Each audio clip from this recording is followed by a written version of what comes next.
rebel is when I believe that what they ask of me is like busy work or is like not important to my self-growth.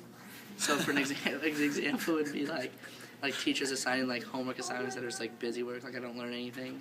I find like that just doesn't help me at all, so I kind of don't do it.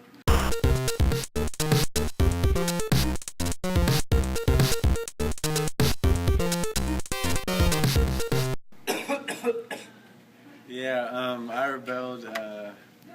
Well, in chemistry, you know, like chemistry, he told us to do all these equations and stuff, but like it really doesn't help you for your future. Like unless you're going to be a chemistry teacher or major in chemistry or something, then it doesn't really help you. So I rebelled and just didn't do the work.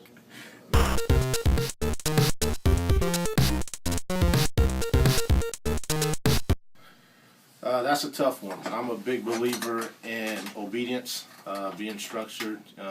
Without structure and without obedience, a lot of what we do will be chaos. With that said, I'm a big believer in doing what is right and following your moral guts. 1955, it was against the law for Rosa Parks to sit in front of the bus. I mean, she did what she felt was right. She technically broke the law. Does that mean what she did was wrong? I mean, she didn't follow authority there.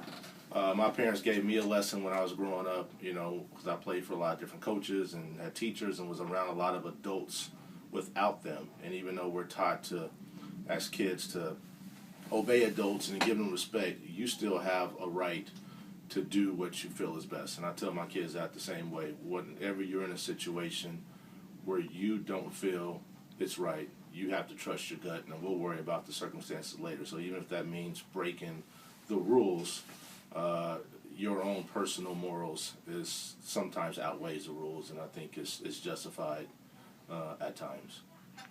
Great.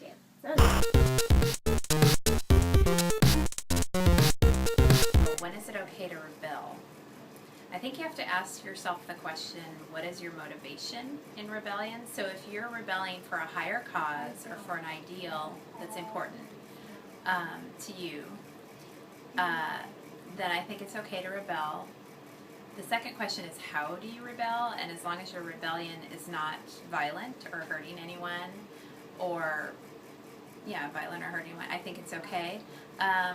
Sometimes the things that people choose to rebel against maybe aren't so important. And so I would think, is this important enough to rebel against? Is it about human rights? Is it about people's dignity and that sort of thing? Then I would say those are big things that maybe are worth rebelling against. Rebelling against maybe like dress code and things like that maybe aren't quite so important. So that would be my 2 cents on rebellion.